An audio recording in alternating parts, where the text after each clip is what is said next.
It's almost quarter 2, and this is just a 20-minute session. So first of all, thanks everyone for showing up. Today we're going to talk about how you can configure and manage your hybrid environment at scale. My name's Eamon O'Reilly. Today I'm here with Jenny Hunter, and we are program managers on the Azure Automation and Configuration Service.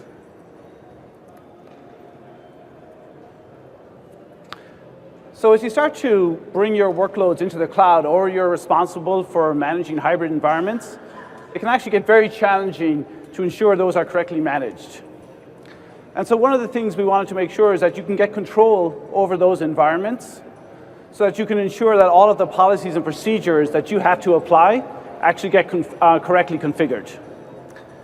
And this can be very challenging as you go across your infrastructure and your applications, because often the requirements you have around the policies you set on premises, you need to figure out how you can set those in your Azure environment as well. And so one of the things we look at is how do we build you the tool set that allows you to manage the entire infrastructure? Because we really believe that management has to happen across all of your infrastructure and applications, all the way from where the code is developed, how it's deployed, and eventually configured.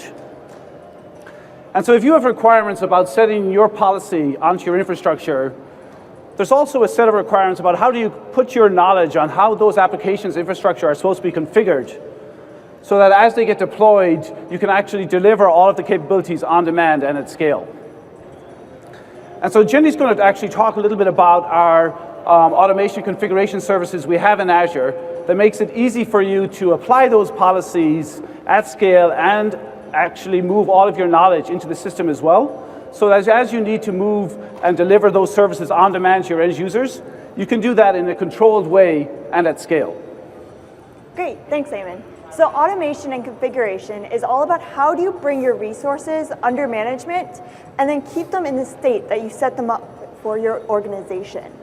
To do that, we have 3 main capabilities: process automation, update management, and configuration management. Process automation is all about how do you orchestrate across your environment and integrate with those different management tools. And for that, we have a service called Runbooks, which allows you to automate those tasks. And we have a variety of different languages for authoring these runbooks, including PowerShell, PowerShell Workflow, Graphical PowerShell, and we're excited to announce this year at Ignite support for Python 2.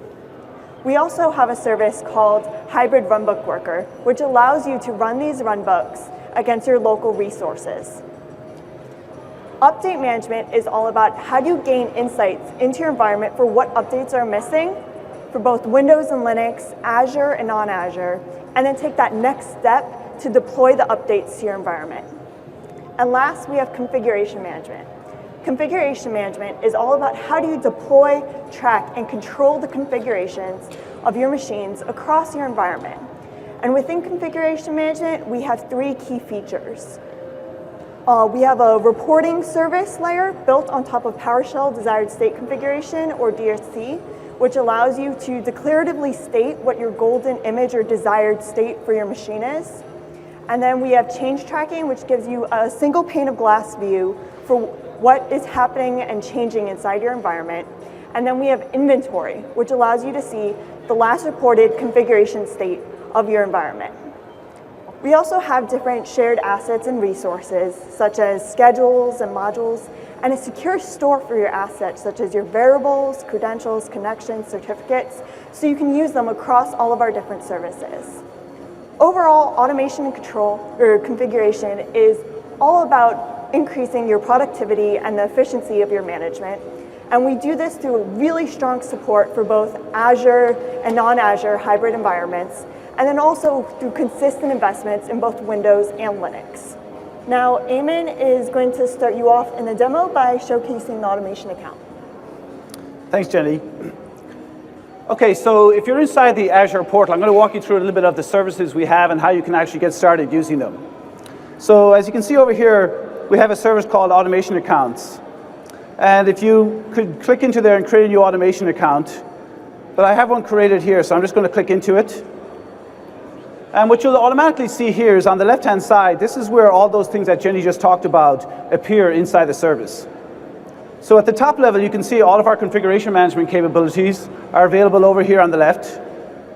If you want to do any of those updates, like patch all your machines across Windows and Linux, All of those are available under the update management capability. And then the process automation is where all of those runbooks that Jenny talked about for PowerShell, as well as graphical runbooks, and now Python as well. And one of the things I want to call out that is pretty critical is all the shared resources we have inside the service. And so we have that rich scheduling capability so that you can schedule all of these tasks to run at night, in the morning, whenever you need to. And similarly, all of where you want to store your rich credentials. You know, one of the biggest challenges you'll have is how do you actually store all of your certificates and credentials, all these things you want to use inside your automation. We have the service available so you can put those inside of here and then bring them in at runtime when you're actually trying to configure and automate your environment. But let me go into a runbooks view for a second. So one of the biggest challenges we see a lot of our customers trying to solve is as you start to move your resources into Azure, you'll often have development teams using one subscription, and then you'll have production subscriptions that you're using for your production workloads.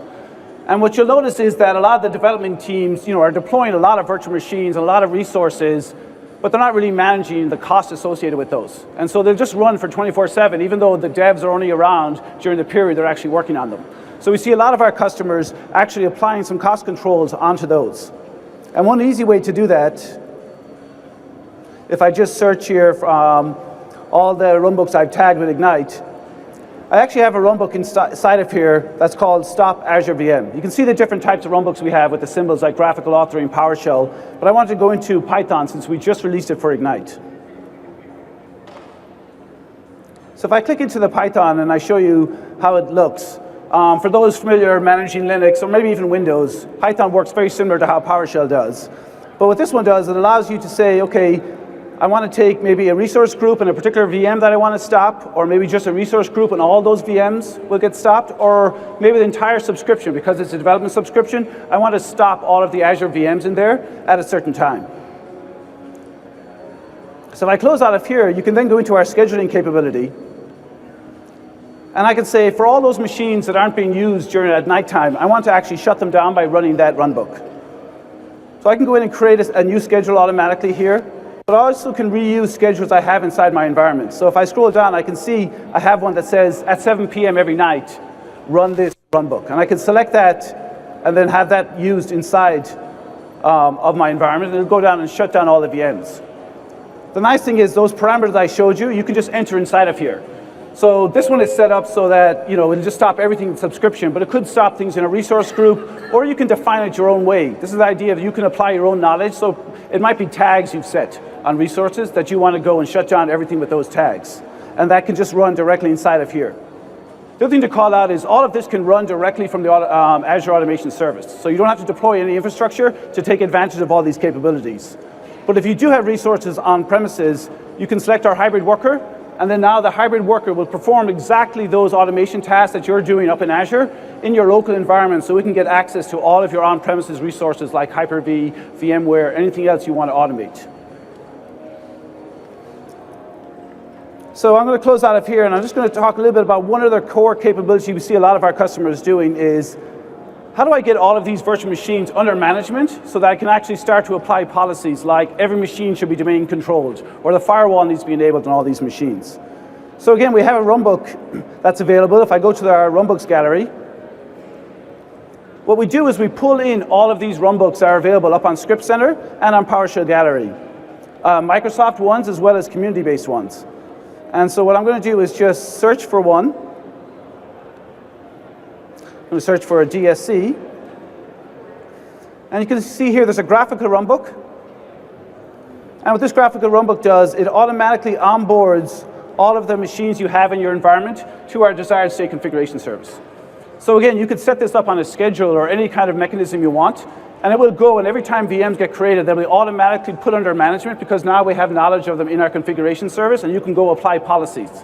And very similar, you could target this to your hybrid environment, and you could onboard all of your on-premises machines to the same configuration service automatically using this exact same runbook just by targeting where it runs. And so with that, I'm going to hand over to Jenny because she's going to walk a little bit through how our configuration management capabilities support our process automation capabilities as well as update management. Thanks. So So like Eamon was just mentioning, we do have the desired state configuration as a service within Azure Automation. And like I mentioned earlier, this gives you extra reporting and support on top of PowerShell desired state configuration, or DSC, which helps you define that golden state for your machine as code. So I can drill into DSC nodes to see what machines I've already configured, and I quickly see what their current compliancy status is. So I can see I have some failed nodes, some compliant nodes. I also have a non-compliant node, so I'm going to drill down into the non-compliant node.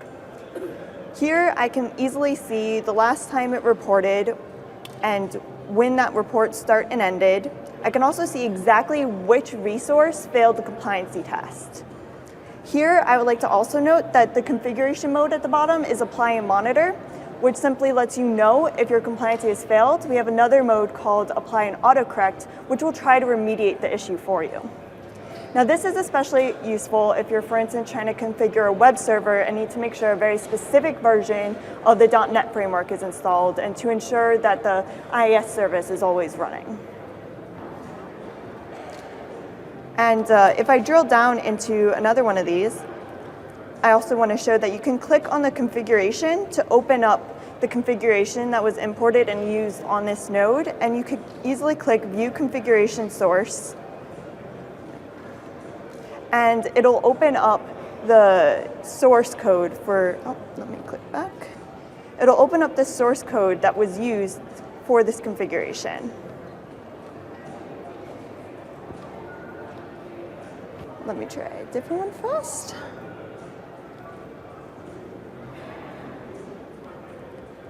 And so with the source code, it'll show me exactly what was declaratively set and defined in the configuration.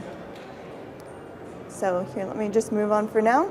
And so if I go into the configuration list, I can see exactly how many of my configurations were loaded and what they look like. Okay, having a little bit of internet slowness right now, but I'll continue on for now. With configuration management, we also have something called change tracking, which gives you that single pane of glass view for looking into your environment and what changes have occurred. This is particularly important if you're trying to see if any new software was installed. For instance, if you had an antivirus software installed on your machine that could be affecting the performance, or if you had, for instance, someone installed a browser on your server or something that could bring you out of compliancy. And so when you go into change tracking, you'll see a main visualization that lets you see when those changes have occurred. Let me just go back.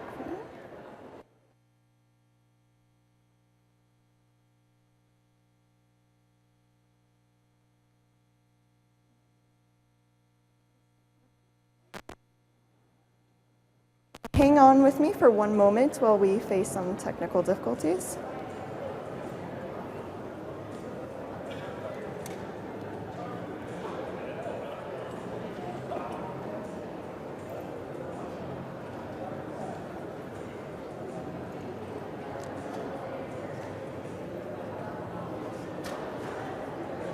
That's what happens when everybody leaves a session that joins the internet. But Okay, so inventory came up, so I'll move on to inventory for now. Inventory allows you to see the last configured state of your environment, or last reported configured state. So here I can see exactly what machines are attached to management. Oh, now it's loading change tracking. So I can see what machines are configured in my environment, and I could quickly search if I want to know what Linux machines are in here, or which non-Azure machines are being managed. And like I mentioned earlier, this is really good for kind of comparing configurations across your environment. For one use case, let's say I have a bunch of SQL servers installed in my environment, but I have a feeling that not all of them are the same version, and this could be a really big problem when I'm trying to back up and update them. I can easily search SQL Server and see exactly what machines are in my environment that have SQL Server installed. And then I can easily see that I have one machine that has SQL Server 2012 and two machines that have SQL Server 2014. So I know exactly which machines I need to fix and what's the state of my environment. And if I go back to change tracking now, I could see the changes that have occurred across my environment. We have a main visualization that consists of bar graphs and line graphs. The bar graphs show what changes have occurred, approximately what time, and the line graph is actually new for Ignite and shows the corresponding Azure activity logs. So for instance, if someone restarted your machines recently, they would show up as a spike in activity, and that could suggest to you that there might be some corresponding changes. And on the left of the main visualization, you'll see that we have a few main types that we track, including Linux daemons, Windows and Linux files, Windows registry, Windows and Linux software, and Windows services. Underneath the main visualization, we can also see a list of the most recent changes that have occurred, and I can quickly drill into them in order to see what was that change. So here I can quickly see that it was previously stopped, and now that service is running. And I can also go into the Events tab and see what has been going on in my Azure activity logs that could be affecting my environment. And we even see the caller who did that action. So I could see that new accounts were created. I can see when machines have been restarted. So this is really valuable for gaining that insight into what's going on. And last but not least, update management lets you see whether or not your machines need updates and what you can do about them. So compliancy in this condition is considered to be any machine that is missing security or critical updates. And from here, I can drill down into which updates are missing, or even check on previous deployments to see the results. But for now, I'm going to go ahead and schedule an update deployment. And there are a bunch of cool new features in this area that I'd like to point out, including the ability to select multiple machines, the ability to choose your classification of updates that you want to deploy, and the ability to actually exclude known KBs, or the equivalent for Linux, so that you can tell exactly which updates you don't want to be installed. We also have really flexible scheduling. So for instance, if I go to reoccurring and click on month, I can schedule by specific weekdays or by the date of the month. We also have a maintenance window so that if you have a very limited time that you're allowed to do patches in, you can define exactly how long you want patches to run, and it won't run outside that time window that you designate. Now I'm going to give it back to Eamon to talk to you a little bit more about our pricing. Thanks, Jenny. So at Ignite as well, we're also announcing updated pricing for all these capabilities. One of the core things we wanted to do was to really build in management into everything you deploy into Azure. And so as you deploy these VMs and resources into Azure, we really wanted to make sure that the management could be integrated in automatically. And so you'll see for anything running on Azure, we really give you all these core capabilities included as part of your Azure investment, and you're just only paying for the logs that are stored as part of that. But because we're a hybrid environment as well, we allow you to bring in all of your non-Azure computers under management as well, and then you only pay for configuration management for those machines that are non-Azure. For update management, you can use it across your entire environment, and obviously all that process automation is very efficient right now, and so it's only 0.002 for all of your runtime minutes, and so you could run 500 jobs, like 500 minutes, and it only cost you $1. And so this is really about trying to build in management into your core infrastructure so that you can gain those controls we talked about at the beginning and really allow you to kind of deliver all these services on demand as you go forward. Okay, so with that, I think we're almost out of time. So I just wanted to, again, thank everyone for coming. We have sessions throughout the week. So if you look up under configuration and automation, there's a list of sessions that we have that go into further details on each one of these. So you can learn about how each one of them work and learn more about it. So anyway, with that, I'll wrap up, and thanks everyone for coming, and I'll leave, this is the core session slide. Thanks, guys.